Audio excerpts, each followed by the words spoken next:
other side. The train to Virginia rattled through the dusk, its wheels humming a rhythm that matched the nervous pulse in my chest. I was 30, a journalist hardened by deadlines and half-truths. But nothing had prepared me for this. My sister Emily, 19, and all restless energy, sat across from me, her earbuds in, her fingers tapping on her phone, her college backpack, plastered with stickers, slumped at her feet. We were heading back to the old estate in the outskirts of Virginia, a place that had once been our summer sanctuary, now a ghost of itself after Uncle Henry's sudden death. The news had hit like a stone through a window, unexpected, shattering. Henry, with his warm laugh and stories of our great-grandmother Lillian, was gone, and no one could tell us why. The estate loomed at the end of a winding road, its spires cutting into the twilight sky. Ivy choked the limestone walls, and the windows were boarded up, their glass long since cracked. As kids, Emily and I had raced through its rose gardens, climbed its creaking staircases, and hidden in its sprawling rooms, giggling as Aunt Clara scolded us for stealing cookies. But after a murky property dispute when I was barely a teenager, the family had abandoned the place, leaving it to rot. No one spoke of the details, not Henry, not our parents, not even Aunt Clara, whose tight-lipped silence had always felt like a warning. Now, with Henry gone, I needed answers. Why had he stayed away? Why had the family let this house, this legacy, decay? We stepped onto the cracked stone porch, the air thick with honeysuckle and the sour tang of neglect. Emily pulled her jacket tighter, her eyes wide. "This place is creepy now," she said, her voice half joking but tinged with unease.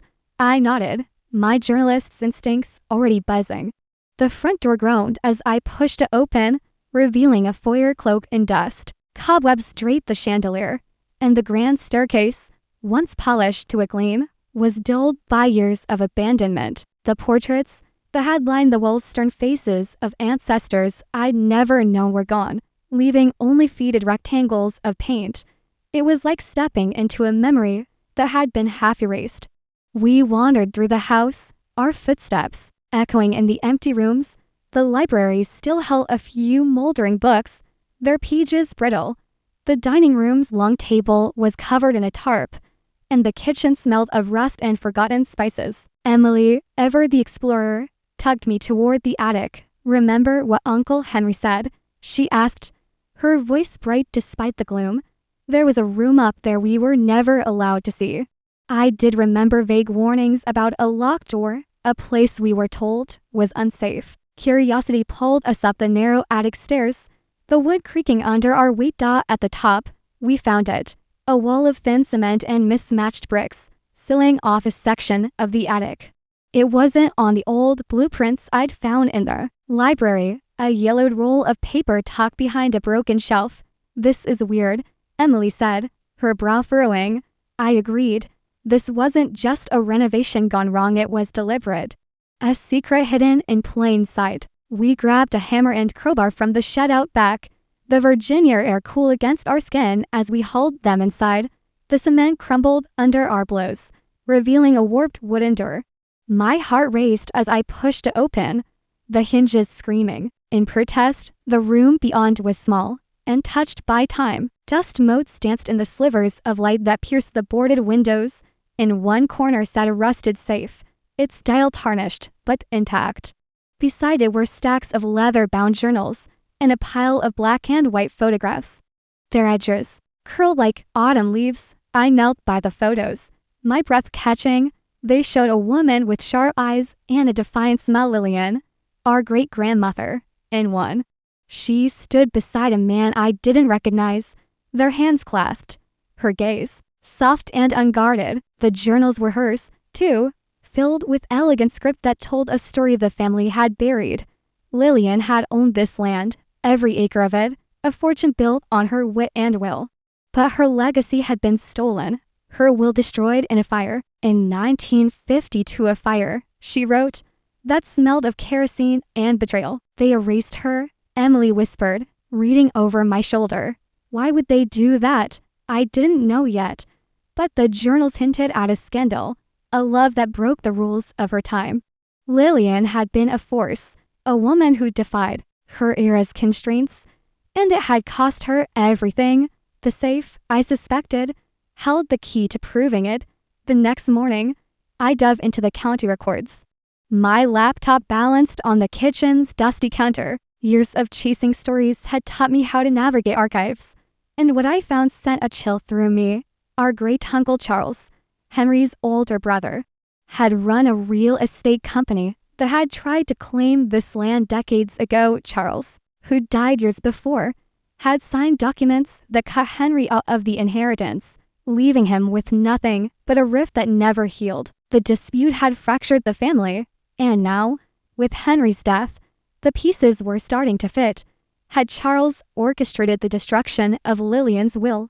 And what had Henry known that made him a threat? Emily, meanwhile, was rummaging through the attic, her college student energy undaunted by the dust. "Anna, you need to see this," she called, holding up a dusty cassette tape labeled Henry.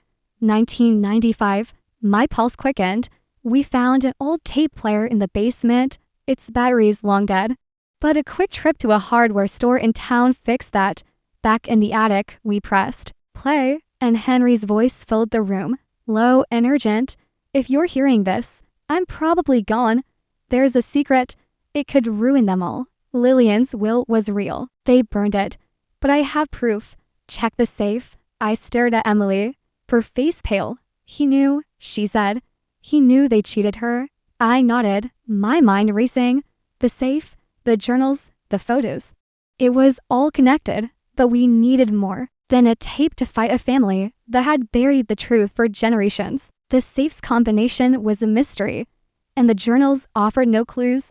Emily suggested a locksmith, but I wanted to be sure we had legal backing first. I called Margaret, the family's old lawyer, a woman with a steel-trap mind who'd helped Henry with small legal matters years ago. We met at a diner in town, the air thick with the scent of coffee and fried onions. I laid out everything, the sealed room, the journals, the tape. Margaret leaned back, her glasses glinting under the diner's fluorescent lights. "Lillian's will, if it's still valid, it could upend everything. But you'll need to authenticate that tape." "And the safe, what's in it?" I admitted. We hadn't opened it yet. But her words lit a fire in me. This wasn't just about the land or the house. It was about Lillian, about Henry, about justice. We sent the tape to an audio forensics expert in Richmond who confirmed it was Henry's voice, recorded in 1995, with no signs of tampering. The journals were trickier. Lillian's handwriting needed verification. I tracked down a distant cousin in Maryland who had a letter from Lillian, its script matching the journals perfectly. But the safe remained locked, its secrets just out of reach. Emily, ever the tech-savvy one, suggested we hire a locksmith. But before we could, our cousin Daniel showed up. Daniel was Charles's son, a slick 30-something with a smile that didn't reach his eyes. He arrived and announced, his SUV gleaming in the driveway. "Just checking on the old place," he said, his tone casual, his eyes darting to the attic stairs. "Heard you're stirring things up." I didn't trust him, and neither did Emily. That night, she rigged a small security camera in the attic, a trick she'd learned from her dorm's tech club. At 2 a.m., the footage caught Daniel sneaking in, a crowbar in hand, trying to pry open the safe. My blood boiled. He wasn't just curious, he was scared. We called the police, who detained Daniel for questioning. Under pressure, he admitted he'd been sent by his mother and Clara to secure family assets. The safe, he claimed, held nothing but old papers. But his panic told a different story. The police opened it with a court order, revealing a second copy of Lillian's will, pristine and notarized, along with a letter accusing Charles of forging documents to steal her estate. The will named Henry as her primary heir, a detail that explained why Charles had cut him out. And with the will, the tape, and the forged documents, I filed a lawsuit against Charles's side of the family. It wasn't just about the land, it was about righting a wrong that had festered for generations. The court battle was brutal. Clara's lawyers painted us as greedy opportunists. digging up old grudges for profit. But the evidence was undeniable. The tape, the will, the forged signatures. A handwriting expert confirmed Charles's tampering, and the judge, a no-nonsense woman with a knack for cutting through lies, ruled in our favor. Lillian's original will was reinstated, and Charles's estate 3 properties and a chunk of the real estate company was frozen, pending redistribution to Henry's heirs, Emily and me. We didn't care about the money. The house was what mattered, the heart of Lillian's legacy. We used a portion of the restored funds to renovate the mansion, stripping away the decay to reveal its old beauty. Carpenters and painters swarmed the place, their hammers and brushes bringing it back to life. The rose gardens bloomed again, their petals vivid against the green.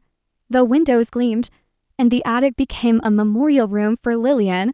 We framed her photos, her journals, and a letter we found tucked in the safe, a love letter to James, a black artist she'd loved fiercely, an error that forbade it. That was why the family had erased her, why they'd burned her will. She'd dared to love beyond their rules, and they'd punished her for it. The story caught fire. My editor at the paper gave me a column, American Legacies, to chronicle families like ours, their secrets, and their fights for truth. The first series was about Lillian, and it went viral, earning me a national byline.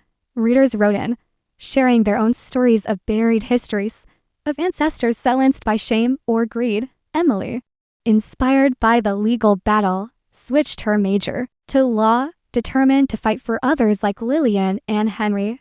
I want to be like that judge, she told me one night, her eyes bright. I want to make things right. We set up a scholarship fund in Lillian's name, offering support to students shut out by prejudice or circumstance, just as she'd been. The first recipients were a pair of sisters from Richmond, their essays about overcoming poverty bringing tears to my eyes. The fund grew, fueled by donations from readers of my column, and Emily took charge of its outreach, her energy infectious. One evening, as the mansion glowed under a Virginia sunset, I sat in the attic, a new journal in my lap. The memorial room was complete, Lillian's portrait hanging above a display of her letters. Her eyes seemed to watch me, proud and unyielding. Emily was downstairs, teaching a group of local kids to paint, their laughter drifting up through the floorboards. I opened my journal and wrote. They buried her in silence, but we called her name back with the truth.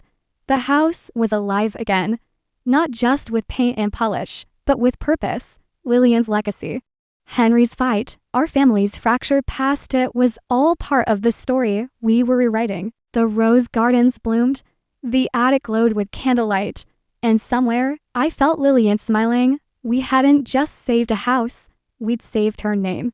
The months that followed were a blur of activity.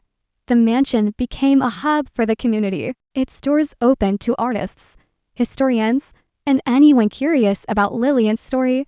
I gave tours on weekends, sharing her journals, her photos, her defiance. Emily organized workshops, teaching kids to draw and write, her patience surprising me. You're good at this, I told her one day, watching her help a shy boy mix colors. She grinned, learned from the best. The American Legacies column grew, each piece a thread in a larger tapestry of forgotten stories. I traveled to meet other families, their tales of resilience and loss echoing ours. A woman in Georgia whose grandmother's land was stolen by a corrupt developer. A man in Louisiana whose great-uncle's music was erased from history. Its story felt like a piece of Lillian.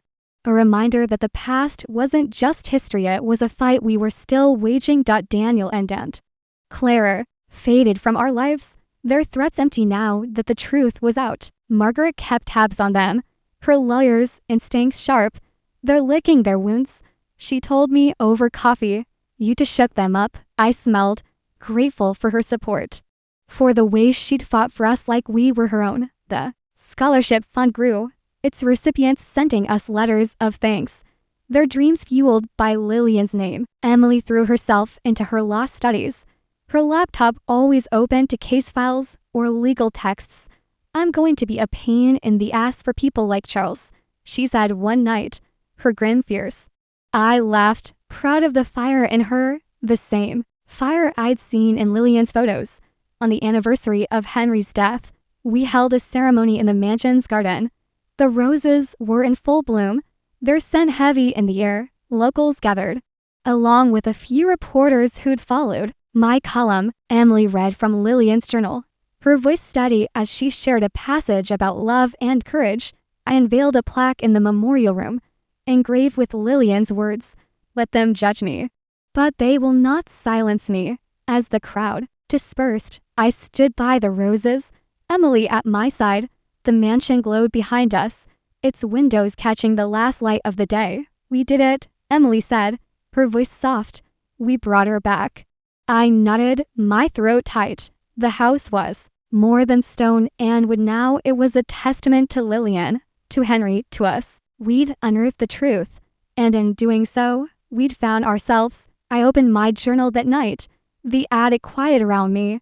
The words came easily, as if Lillian herself were guiding my pen. They buried her in silence, but we called her name. Back with the truth, the mansion hummed with life, its rooms filled with laughter, art, and memory. And as I closed the journal, I knew this was only the beginning. Lillian's story, our story, would live on, a beacon for those still searching for their own truths.